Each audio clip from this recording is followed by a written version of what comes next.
Hello, and welcome to the Stewardship Network's monthly webcast. My name is Rob Luzinski, and I will be your host for today. So let's get started. So a little bit about us to start. The Stewardship Network is a 501c3 nonprofit organization with an award-winning 20-year history. We are serving 20-plus place-based TSN member communities across the Great Lakes with emerging presences across the country. And our free TSN webcasts happen on the second Wednesday of each month in the Eastern Time Zone's noon hour. Our mission is to connect, equip, and mobilize people and organizations to care for land and water in their communities. So let me tell you a little bit more about those aspects of our mission. So we connect the specialized knowledge we've collected from and for TSN member communities and share it as widely as possible. We remove hurdles for TSN member communities so they can pour thousands of hours of annual work hours, into their ecosystem. So we equip them to enable them to do that. And we mobilize through our TSN member communities. We make collaborative ecological stewardship accessible to all. So now I'll give you a few examples of how we put those principles into practice. So first with Connect. Of course, our annual conference is one of our favorite ways to connect with all of you. That's happening January 23rd and 24th of 2025. You can learn more at stewardshipnetworkconference.org, and I'll also give you just a few more details about that. Surprise, surprise, in person again. We are officially back to in person, having done a successful one last year. We're so excited for that. And as always, we will be at the Kellogg Center in East Lansing, Michigan. And we hope that you will join us to learn, connect, and replenish as you continue this important work that we all do to support healthy native ecosystems in our local geographies.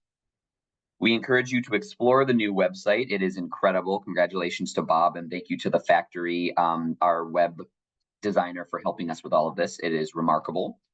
On the website, you can learn about keynote presenters, event logistics, and sponsorship opportunities.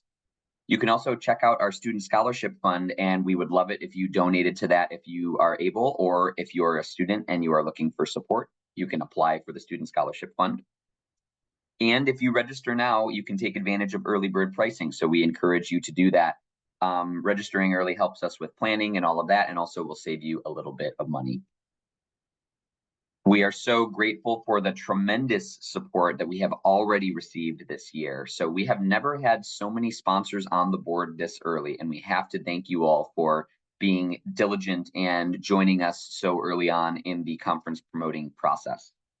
We also need to thank our new anonymous conference patron who made an extremely generous donation to us on behalf of nature and various non-human entities within nature. So thank you to whoever you are.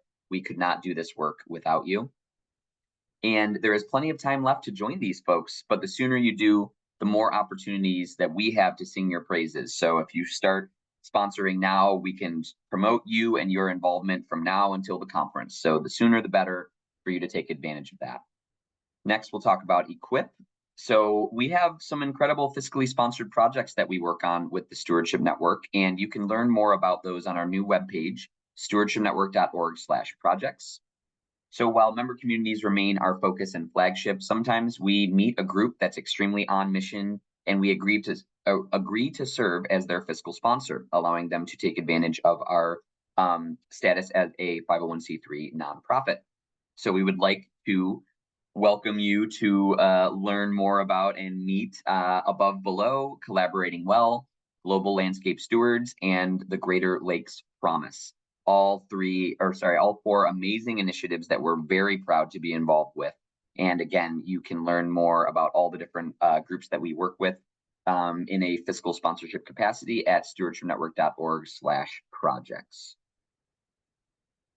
So lastly, we talk about Mobilize. So the TSN 20th anniversary party is coming up on November 16th. We are so excited about this, and I would like to tell you more and encourage you to join us if you're in the Southeast Michigan area. We've been mobilizing together since 2004, and now it is time to celebrate. So on Saturday, November 16th, from 4 p.m. to 6 p.m. at the Leslie Science and Nature Center in Ann Arbor, Michigan, we would love for you to join us. Please RSVP at the website so we know that you'll be there. Again, that is stewardshipnetwork.org/11-16-24. And we just really hope that you come together with us and join and celebrate this network that we've built together. We simply could not do this work without you. The Stewardship Network is made up of people and organizations that care about the stewardship of their local natural areas. And we would love to invite you to celebrate all the great work we've done together on November 16th from 4 p.m. to 6 p.m. at the Leslie Science and Nature Center. So with that, I am honored to introduce Emily Leslie, the Southwest Michigan Natural Resource Steward with Michigan DNR Parks and Recreation Department, and Wayne Gleiber. He is a super volunteer with Michigan DNR and the Dune Avengers Group. And today they will be talking about volunteer stewardship, tips and tricks from a super volunteer. So with that, I will invite Wayne and Emily to share your screen and take it away. Okay, we're working on it.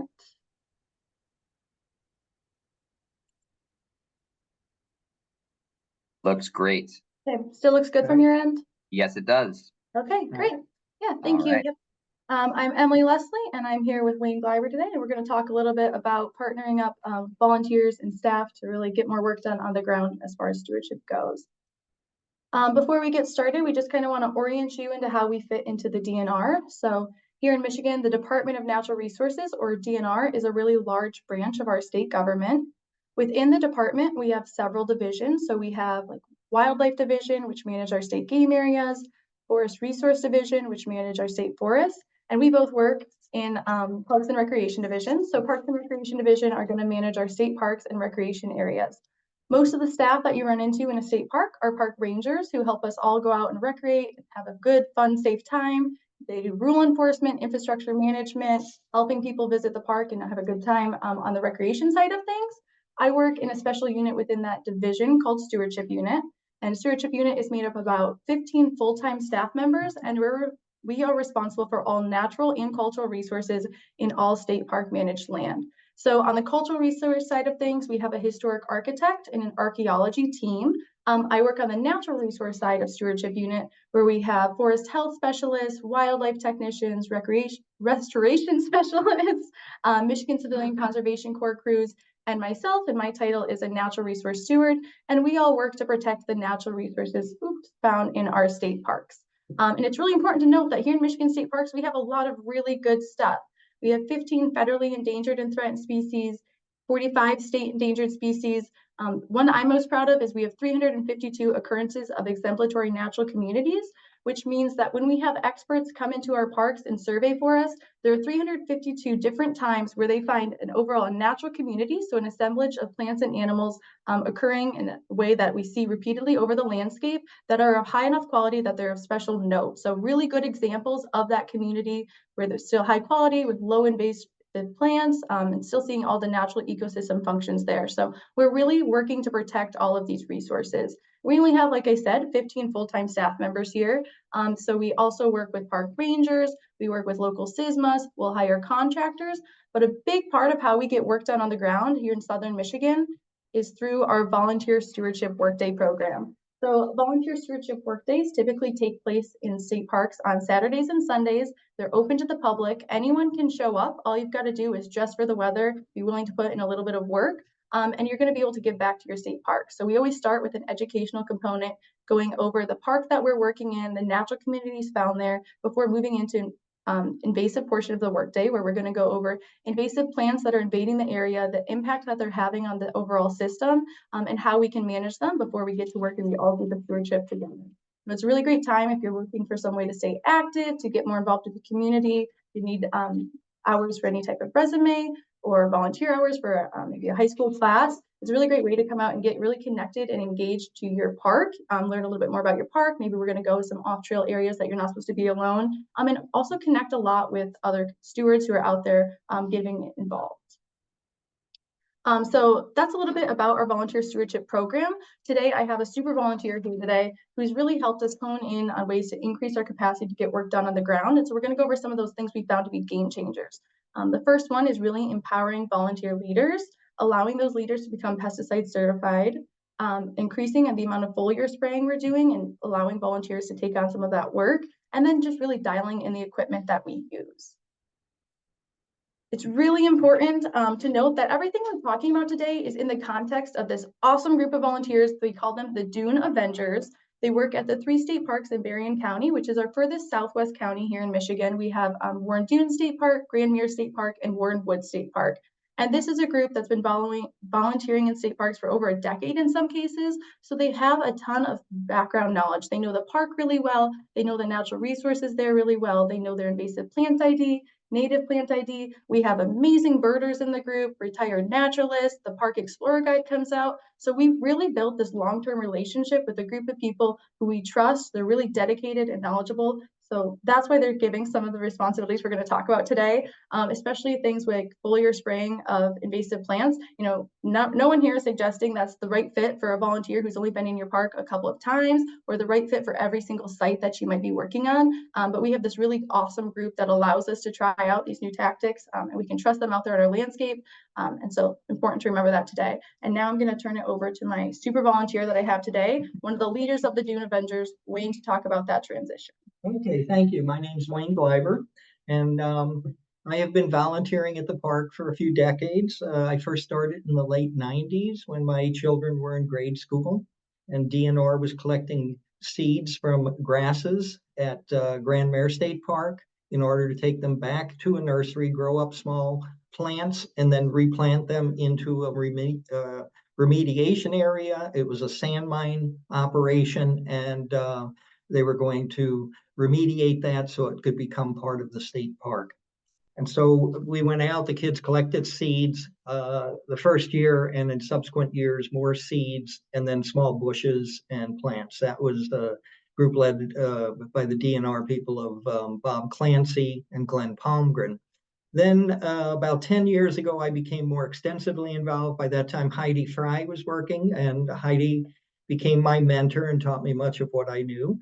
And with that, Heidi would come down from Lansing once, maybe twice a month, and we would work in one of the state parks. So with so much work to be done, we didn't really accomplish a whole lot.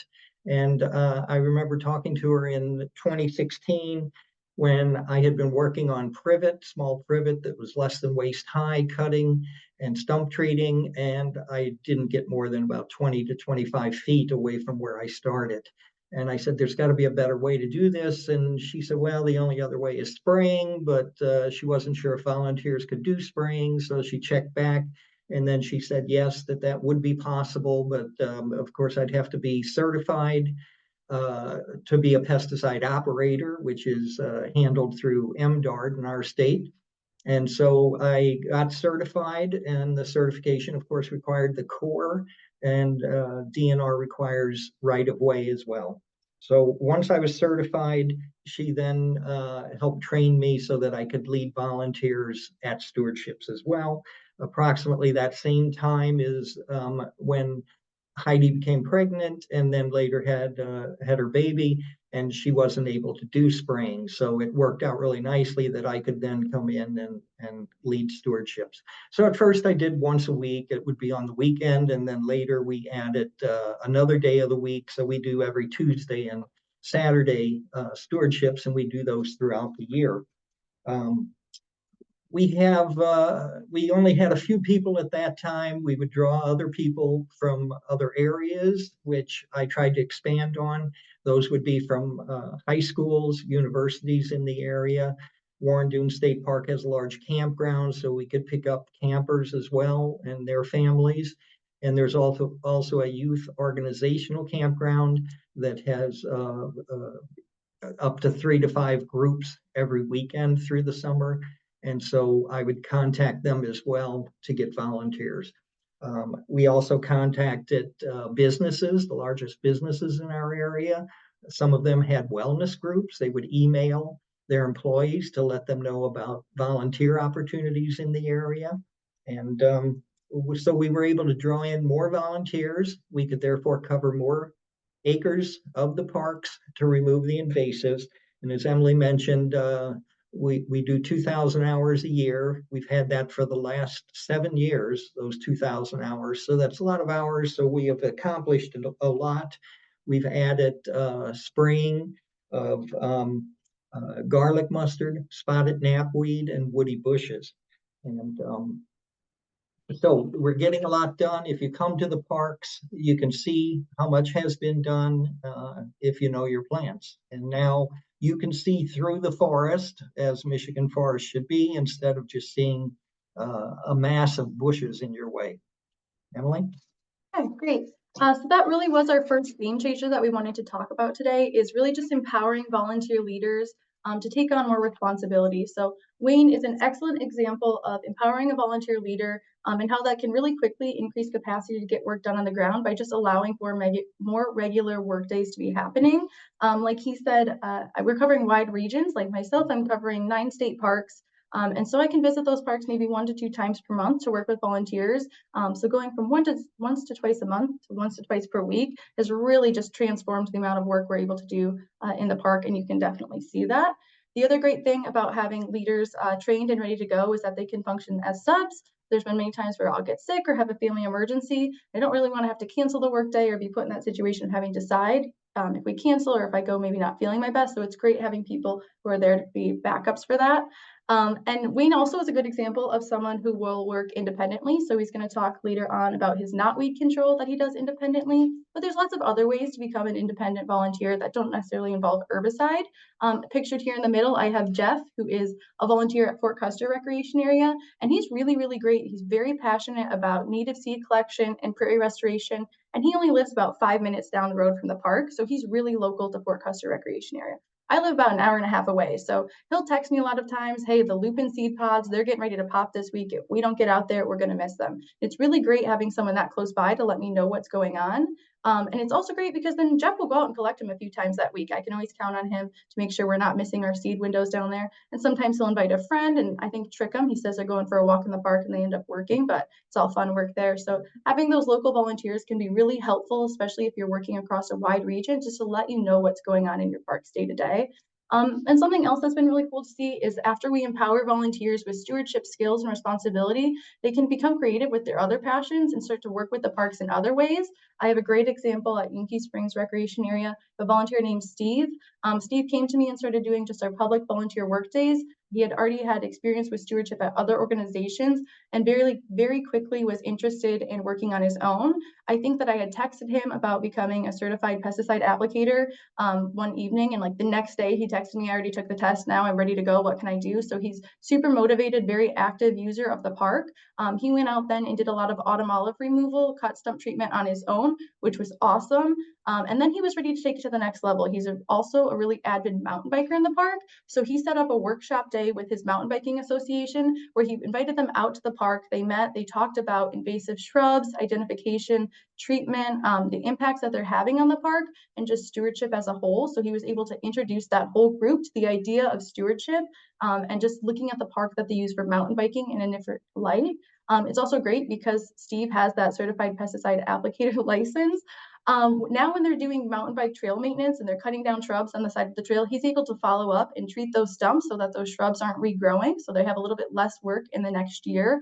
But it's also a great opportunity for him then to, open the conversation again with those people about the reason he's able to do this is his involvement with stewardship and what stewardship. So it's really cool to see how getting him a little bit more involved with the park in one way has opened the doors to a lot of other activities there.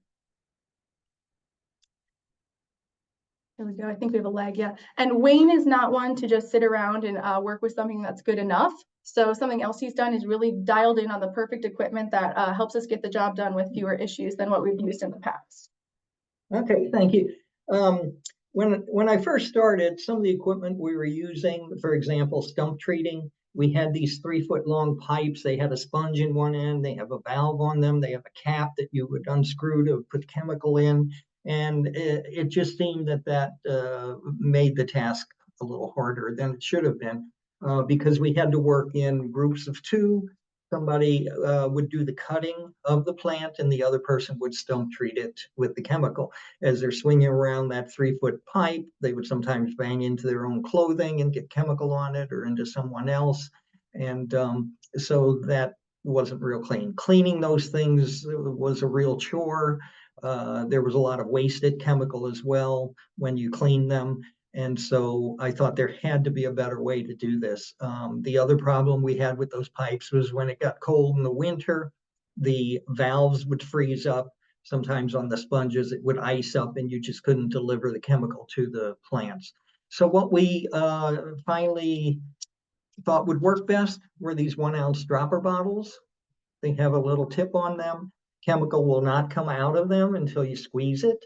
And so the way I like to fill these is I will make the chemical in the 2.5 gallon jug that the concentrate comes in, mix up my liquid, and then I'll use this 16 ounce polypropylene bottle and I'll pour some in there. And then when I take the tip off, I can then fill it with 1 ounce for each of the ones I'm doing. So I can fill 30, 40 bottles at a time, have those available for the stewards. Everyone gets one. Generally, people like to take the cap off, keep that in their pocket, and they'll hold it in their hand. In the winter, that keeps it warm so it doesn't freeze up, but we've worked down as low as 15 degrees in the winter and had no problems. A few minor things that can sometimes happen is if you have been stump treating with a saw and there's a little sawdust you haven't brushed away from the top of the plant, and you applied this to it, you put your chemical on, and if you don't lift up quickly enough and allow air to go into it, it may draw up a little fragment of sawdust. Also, sometimes if there's snow or dirt around, you might hit that and get that up into the tip as well. We get these 1 ounce bottles from Berlin Packing in Chicago. They cost approximately $1 each. So go ahead. The really nice thing about these bottles is that because they all only hold 1 ounce, if you just count how many you hand out at the start of the day, it's really easy to track the amount of chemical that you're using at a work day, where sometimes with even those buckthorn blasters, the only way to really measure your chemical accurately can be to dump it all back into a pitcher at the end of the day. So that's the really nice thing about having a 1 ounce bottle as well. Right. And as I said, each person gets one, but then sometimes if we're using more, have a bigger area, people will keep some in their back pocket.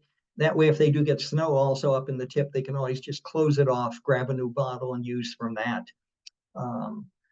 The other I like to use Kevlar arm guards, because I always would get scratched up on my arms, especially that area between your glove and your sleeve. And so with the Kevlar arm guards, thorns can penetrate, but they don't get through very often. Also, I can wear these underneath my jacket, and then I can move plants aside with my arm and not worry about getting scratched up as well. These can be purchased from Amazon, Grainger, or other online stores. Another thing I like to use, and some of the others, are knee pads. A lot of people like the ones that just fit over your pants and are heavy duty. I prefer volleyball knee pads that I can wear underneath my pants. I also like to wear shin guards because of that incredible pain I get when I bang into branches or logs. So I use that as well. Another thing I like is this bottle.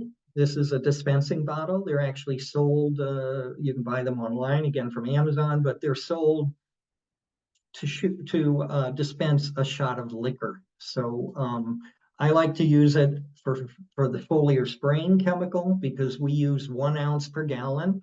You just remove the one side. You squeeze the bottle to fill up this chamber, which is measured as 1/2 ounce or 1 ounce, and then I can add that to my gallon of water when I'm making up my chemical. Another advantage we have at the state parks is we have rangers, certified rangers that can use chainsaws.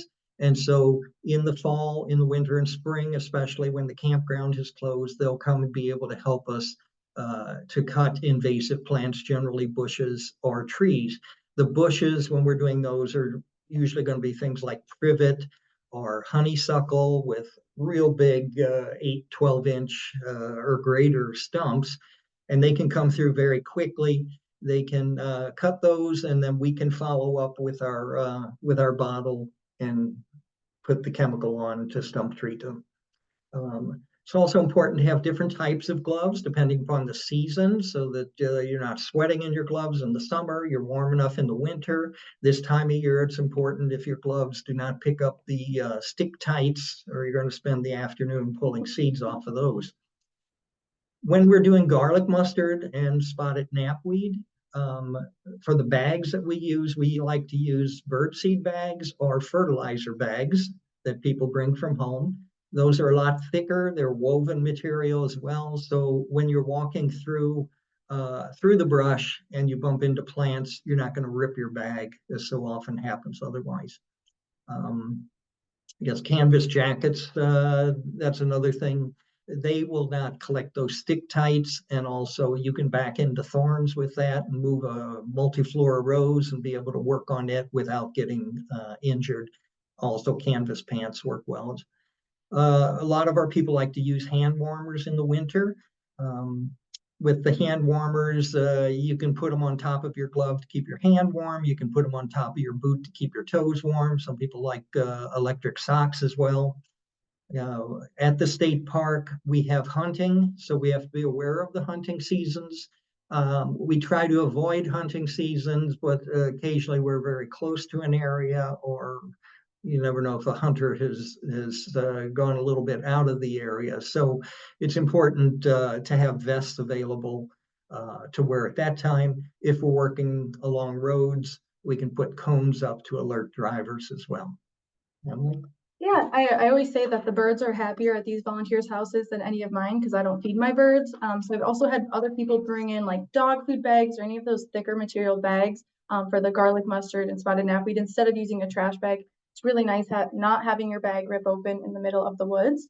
So dialing in that equipment has been a big game changer for us. And we're going to move into kind of our final game changer we want to talk about today, which is introducing volunteer foliar spraying of some of our invasive plants. So we're really going to talk about spotted knapweed control with this, but we've also introduced it to more of our garlic mustard control and some of the regrowth from our shrubs. So I think Wayne has one more surprise. Yeah, before I get to that, I just noticed I do have a loppers here on my table. I thought I should show that. This is the loppers we prefer. It's a Fisker's lopper. It does have a ratchet on it, but we find that easily a 1.5 inch bush, it can cut that. And they're very lightweight. They're not these long 3 foot long loppers that a lot of people have. And the nice thing about the Fiskers is they guarantee them for life. And we used to use another model, and I know those would break frequently. And if I sent them in, they would send a new one out. So those we really like, and everybody can carry their own. Getting then to spotted knapweed. At 2 of the state parks, we have spotted knapweed. We don't have any in the 3rd park, fortunately. And when I first started doing spotted knapweed, we would go out with Heidi, and we seemed to be going to the same areas in each park, maybe a few acres in each, and we'd be picking. And then we'd go back the next year, and there it was again. So finally, we got permission to do spraying of the spotted knapweed, and that was a real game changer for us because we couldn't obviously get to all of the spotted knapweed. We have 100 acres approximately total in the 2 parks, but the first year of spraying was about 25 acres, and returning the following year, it was reduced by about 95%. Spraying again the following year, there was less to do. We were able to expand that even further. So over about 3 years, we finally reached a point where the last 2 years, we have now covered all 100 acres of removal. We're seeing a reduction in the population of 98, 99% now. And what we have been able to do this year is we generally start spraying around the 4th of July. It's gotten a little bit earlier because of warmer summers. And so in the first few weeks of July, we're able to cover all 100 acres. We then wait a couple of weeks. We go back to the same areas. We spray a second time for any that we missed or any that have come later. And then we're looking now at going back about 2 to 4 weeks later and do a final picking of any plants that have come up even later than that. So we think with that, it's going to be reduced very quickly. We're probably dealing now only with the seed bank And that will still be for a number of years. Since they say it lasts somewhere 5 to 8 years, I think probably in the sand where we are, because it gets hotter and it's drier, we're probably looking at 4 or 5 years maybe of seed bank to take care of.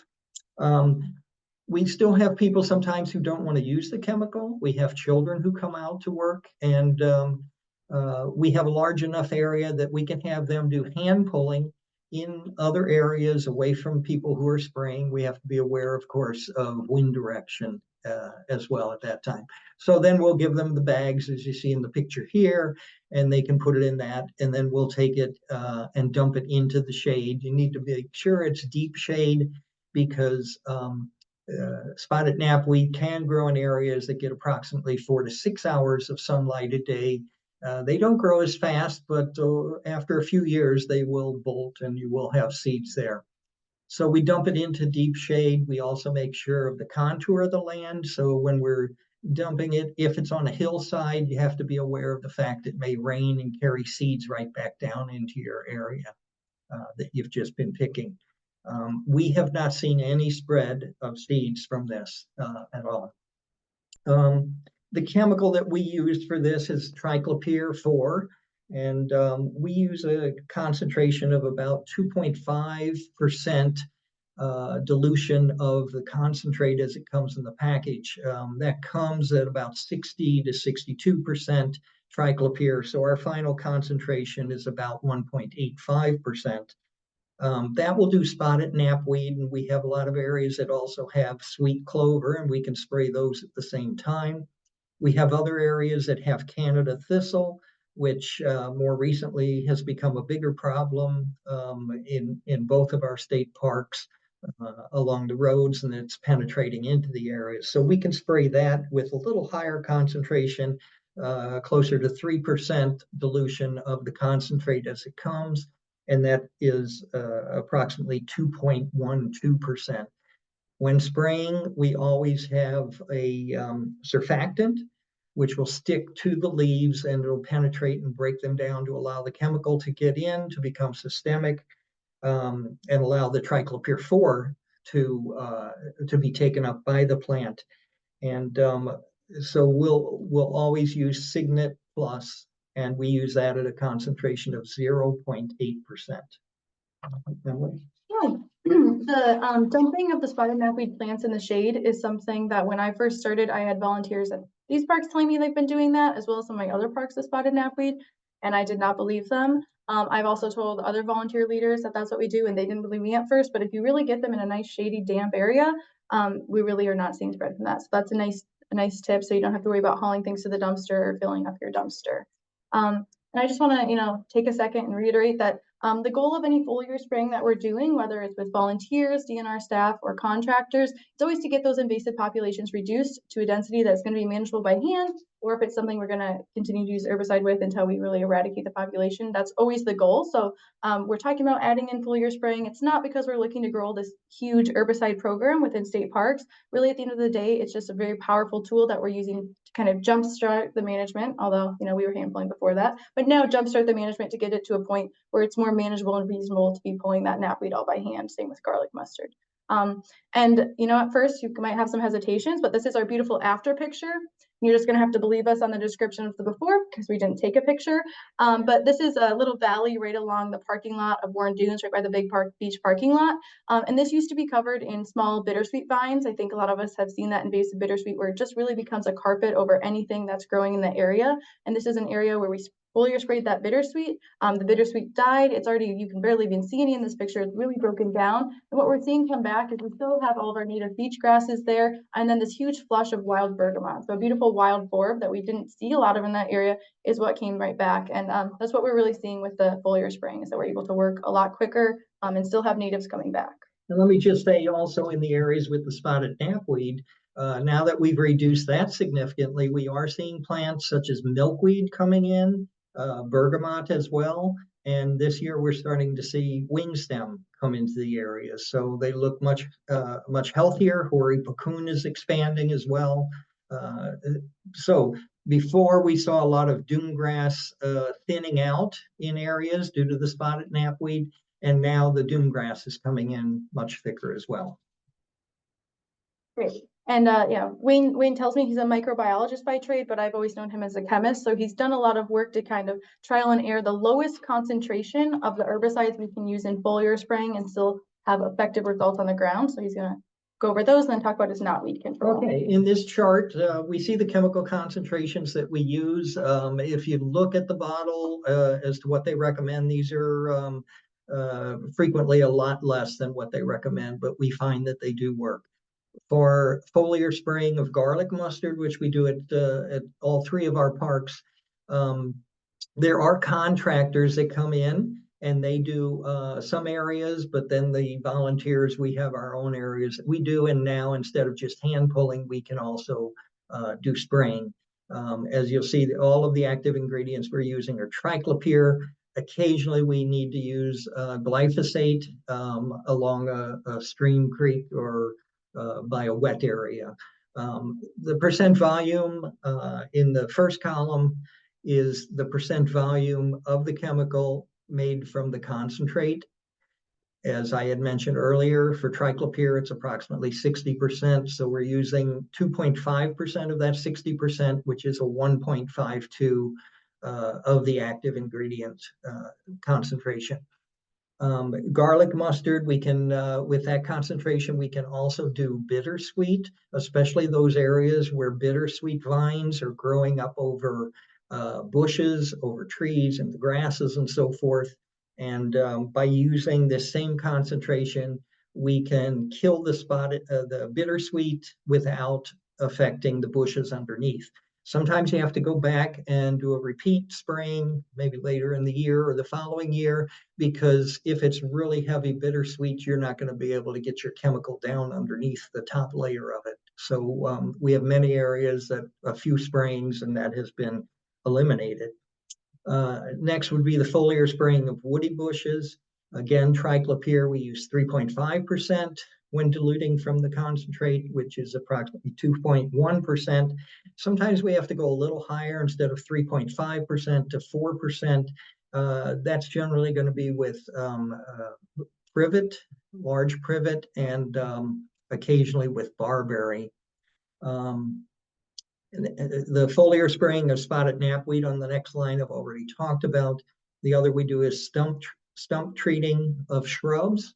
So we'll come through and cut them, and then we put on a chemical concentration of 50-50, which is 50% triclopyr. We use triclopyr 4 for everything, and that's called element 4. And then the other 50% is a basil oil. We can also use that same treatment for basil bark treatment of trees. And the active ingredient of the chemical is 30% concentration. Japanese knotweed, I'm going to get to next, but then as I already mentioned, the foliar surfactant we use is Signet Plus, and we use that at a 0.8% concentration. I guess I'll just clarify one thing before we move on to the knotweed. With the foliar spraying of woody shrubs, what we're doing is we're going through and we're cut sub treating those large shrubs that are taller than our head. And then we have some areas that are extremely dense of invasive shrubs. And what we're finding is what's coming back is pretty much a carpet of those invasive shrubs from the seed bank. And that's when we'll go in and we'll foliar spray them when they're still, knee to waist high. We're not foliar spraying those huge monsters, autumn olives that you might see in other places. So we're keeping it below the waist for that. Yeah, and then we're just going to wrap up with like a beacon of hope. And one of the things that I think is the coolest about having super volunteers, and it's an extremely successful invasive knotweed control we've had in Warren Dunes State Park. Yeah, we had Japanese knotweed at Warren Dunes in approximately 7 areas. Some of those plants were 15 to 18 feet tall at first. I went in with needle syringe and our triclopyr mix 50-50 and injected those plants, several hundred of them. And the following year, they were really gone. We still had some that came back in the area that were, getting up to 5-6 feet tall. But then I looked at a number of different treatments. I talked about Clancy at DNR. He said, yeah, go ahead and experiment if you want with it. 6 of the areas are very easily to access. You can just drive along one of the park roads or service roads and get within 50 to 100 feet of it and go in and treat it. So what I started doing was going in approximately every 2 to 3 weeks to do a treatment. And it kind of varied. I would do foliar spraying. And with that, I would use an 8% concentration of triclopyr. Sometimes if there were real small plants that were only less than knee high, 6 inches or so, then I would stump treat those with the chemical. And one year what I actually did was I decided to defoliate the plants. And so I just went in June and I pulled off all the leaves. When I went back a few weeks later, the plants had real small leaves growing on them. I would just pull them off or I'd clip them off. And then throughout the summer, I kept leaves off of it that were just stalks. That made a dramatic difference because the following year when I came back, there was nothing tall anymore. Everything was short, 6 inches or less. And so in the last couple of years, it was a matter of just either spraying those small plants or stump treating them. So that this past year, we have not had Japanese knotweed in those areas. There was one other area that still has some. Part of the problem with that is it's not as easily accessible. It's about a mile hike through the dunes to get out to that area. I sprayed it in June, and when I went back in August, nothing was growing. I suspect there'll still be some every year. The numbers decrease each year, but that's probably going to take a little longer to get rid of that. Yeah, so this knotweed control that we've kind of found anecdotally that the combination of mechanical control with chemical working, we've had really great success, but it aligns with, I think it's Sigrid Reisch at Michigan Tech. She's doing a lot more, research with real hard numbers about mechanically controlling the knotweed. And there's an entire Not My Species webinar on it that is really interesting to watch, but it's been really great. Just if you're able to get to your knotweed multiple times throughout the summer, which I know a lot of us aren't able to get to, we've had a lot of great success. And then I just want to say the last 4 years I've been working with Emily, and and so that's been great. We have helped learn together, helped each other, and have accomplished a lot with that.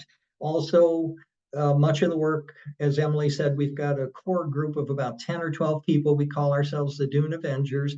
We're out there every Tuesday and Saturday from 10 o'clock until noon. So if anybody wants to join us, you can contact us. Yeah, I think this is my email. If you have any questions or you want to get involved with the Dune Avengers, like he said, meeting Tuesday and Saturday, you can email me and I can get you on Wayne's list. The reason Wayne's kind of having this last 4-year moment is as of next Monday, actually, both of our volunteer coordinator positions are going to be vacant. The Southeast position is in the process of being filled. We've already interviewed for that role, but I'm moving on to a different role within Stewardship Unit. So my job will be vacant as of Monday when I start my new job. So if you are interested in actually working with the Dune Avengers and Wayne and many other Avengers at 8 different Southwest Michigan state parks, you can definitely keep your eye out for my job to be posted. I think we're dropping into the chat, and I have the DNR event calendar here for those public volunteer stewardship work days, but because we don't have anyone in those roles, there won't be any on there. Wayne's list, I can get you on. He just isn't DNR staff, so we don't post them on the website. But like Wayne said, we couldn't do any of this without volunteers, so I hope that you're interested, and I think we have plenty of time for some questions here. That is great. Thank you so very much. That was a lot to take in and a really great presentation. And I'm getting all kinds of interesting questions about various aspects of the presentation. So I'm going to start a little bit more broad, and then I'll get into maybe more of the specific kind of treatment-based questions that people are asking. So one of the first questions that I had, and this is technical, but more from a volunteer engagement perspective. So are there any liability issues with engaging with volunteers and any contracts that are required? And I just mean, them representing DNR to a certain degree, and, are there waivers that people need to sign? Or so just could you talk a little bit more about the logistics of having a volunteer lead a workday? Yeah, so with the DNR, if you come to a normal volunteer workday, there's going to be DNR staff representation. So that's going to be myself, or we typically have a Southeast Michigan natural resource steward there as well. So you do have to sign a waiver to release any liability about anything that might happen to you, or even things like taking your picture. And then at those work days, you're going to actually be working under my pesticide applicator license, or if Wayne's leading it, you're going to be working under his. So we have to, make sure that we trust that you can apply it properly and have eyes on you at the whole time to make sure that you're not doing anything you shouldn't be doing. And any volunteer who wants to work independently is first going to kind of have to build that relationship with whoever the natural resource steward is, to kind of have that trust. And things like hand pulling garlic mustard, it's a little bit easier to get involved with that. But if you want to apply pesticides on DNR land, you do have to be a licensed applicator. And again, we just have to have worked with you a few times and really trust that you know what you're doing. So hopefully that helps. Yeah, totally. So essentially, the volunteers are working under the applicator license of the leader, whether that's a volunteer or a staff member. That's really helpful to know. And at the end of the day, the liability kind of falls on you all as the ones responsible for making sure that those folks are utilizing your license properly. And then the waivers are for liability in terms of, anything that might happen when you're working out in the field or whatever. That is super helpful. Thank you very much. Now, kind of a fun or interesting question here. And if you don't answer in the exact profile of Wayne, I'm going to be really disappointed. But just to say, what makes you the best type of volunteer, or even the best type of volunteer leader? Because Wayne, I'm hearing you've got a background in some scientific things. You've obviously got a real enthusiasm for this. But I'm just curious, do you see patterns with who the strongest volunteer leaders are within your work days? Yeah, I definitely think just the people that have the passion for the task. So it can definitely vary. So Wayne is really passionate about the invasive removal and really educating, I think, the next generation of people to take care of lands. But I talked a little bit about my volunteer, Jeff, who his personality is different than Wayne, but he's really passionate about the native seed collection, a really great botanist. And he wants to pass that on. So I just think if you have passion and interest, anybody who's willing to go out there and do the work, probably going to be a pretty good fit. But yeah, if you have passion, I think it really shows and people pick up on that. And Wayne does. And one unfortunate thing about this is we have been removing so much that we don't have much more to do. We do not have real large areas of bushes left in any of our parks. They've been eliminated. And as Emily said before, we just have these resprouts coming up. So that's what our work's been. So therefore, we have fewer volunteers that we need. We lose that opportunity for education. Yeah, which is, I guess, shout out to anyone in the audience. We are looking to kind of move to more holistic stewardship view in these state parks because of that reason. So we're looking for new tasks or new ways you engage your volunteers that are still active and outdoors, but we are kind of working ourselves out of a job as far as invasive removal goes. So if anybody in the audience has interesting ways that they're engaging their volunteers in their parks, I would love to hear from you in an email or in the chat or whatever, because we're definitely looking to expand that. Yeah, I mean, that's kind of the goal in some ways, right? Is we're trying to fix this problem so that we can focus on the next problem. And you can imagine, native plantings or different types of projects that could be involved in enhancing the quality of these natural areas beyond just the removal of invasive species. And I think we see stewardship in general expanding its scope of what stewardship is and how we can engage with natural areas beyond just what invasive species obviously are one of the things that gets funded the most, one of the things that's easier to focus on. But I'm really glad to hear you bring that up. So then let's see here, I think I'll jump into a couple of the questions we have in the chat. And thank you both so much. Again, there's a lot of really great enthusiasm in both the chat and the Q&A. And so here's a good question. So this relates to kind of getting a volunteer or a potential volunteer leader up to speed. So how did you fund Wayne's certification, or, how was that funded in general, either by DNR or elsewhere? And I would expand that to say, did you have a specific kind of educational component for a potential volunteer leader, or is that largely on the volunteer leader themselves to do a lot of that self-education and take initiative to, acclimate themselves to the landscape?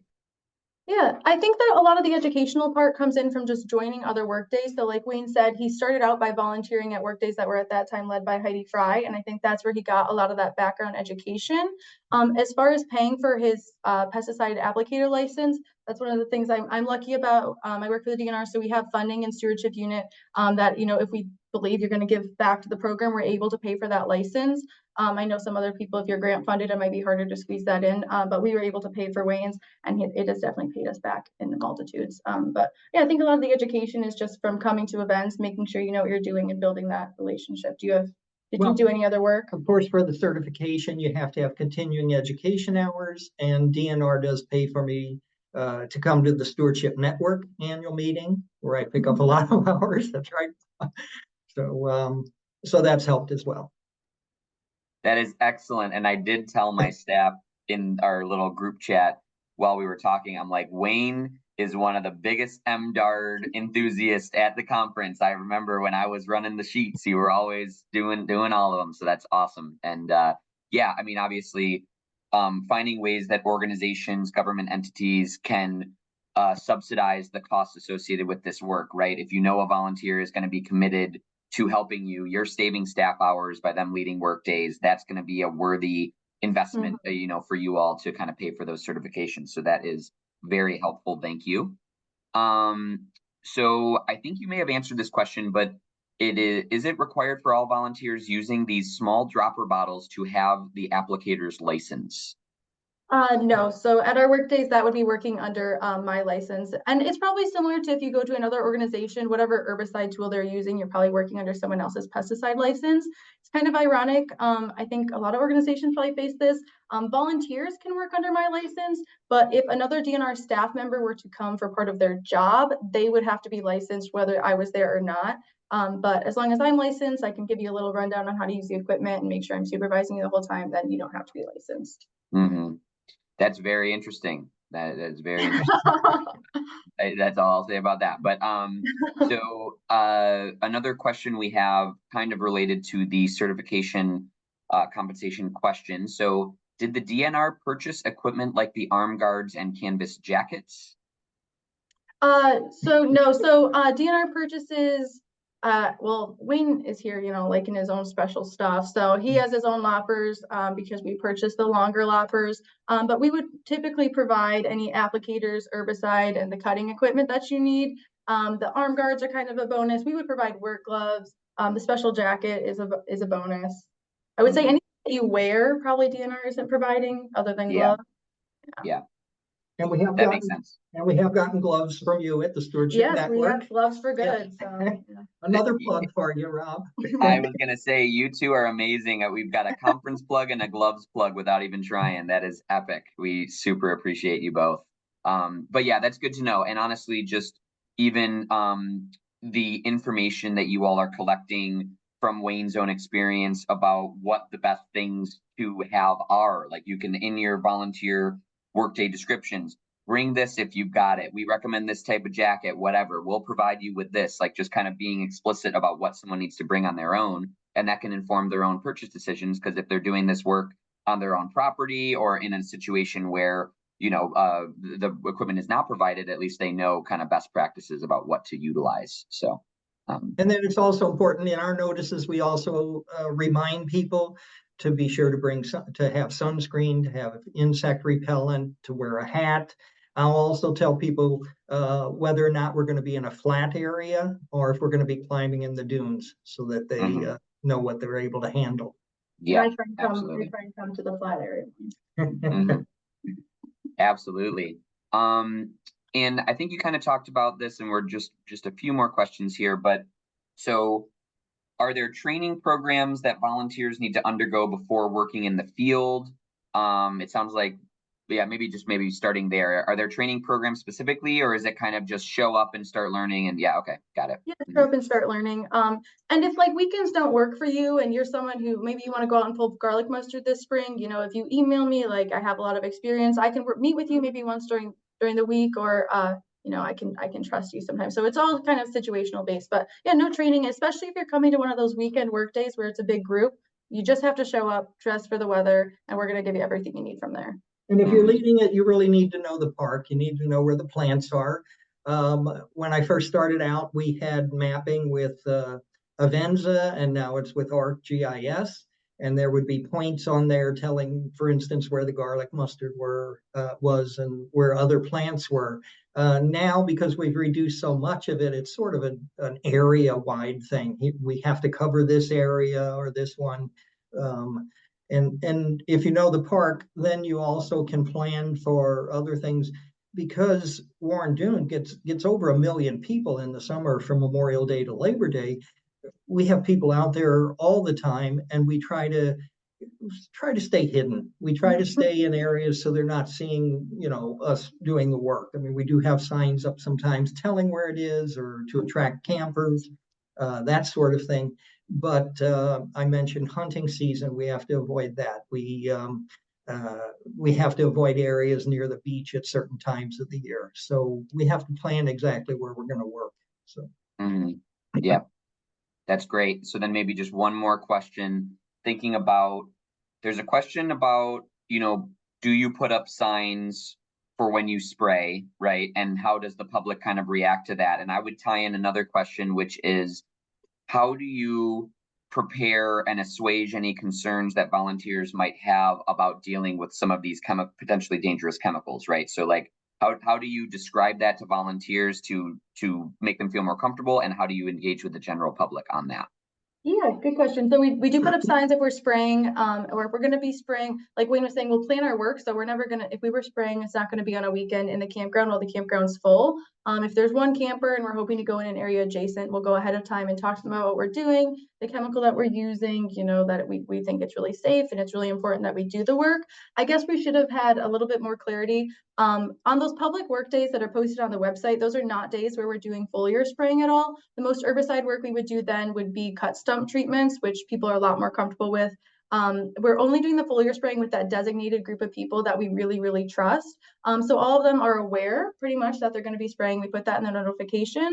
And then even if they are to show up on the day and they're not interested in foliar spraying, happy to have them hand pull spotted knapweed or cut stump other shrubs. No one ever has to do it. And sometimes it can just be you don't feel like carrying around a big thing of spray that day. So, you'd rather pull the spotted knapweed, but definitely making sure people understand they still have options and there's work to do that doesn't involve the herbicide as much. We don't run in at this point too much with people who are super uncomfortable with the herbicide, because these are really regular volunteers, but just explaining to people how powerful a tool it is, that we're using precautions, wearing our PPEs, and giving options for other work. And it's also important when we're working along the boundaries of the park to contact the neighbors and let them know what's going on, because with the chemical we do have a smell that occurs for a couple of hours, and just so that they know what that's all about.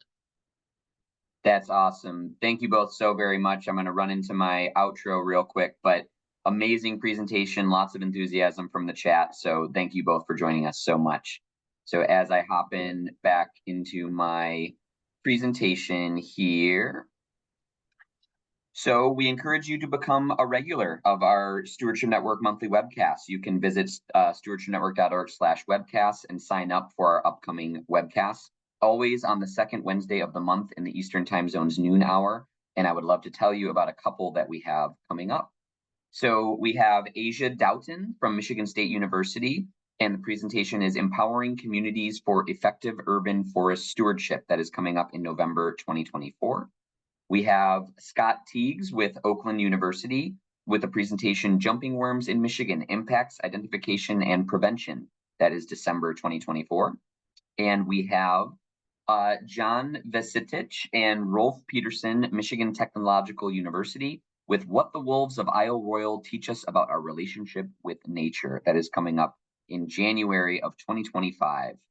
So with that, thank you all so very much for joining today. We really appreciate you. We hope you had a nice time. Hope that you'll join us again next month. And Emily and Wayne, thank you again. It was such a wonderful time having you.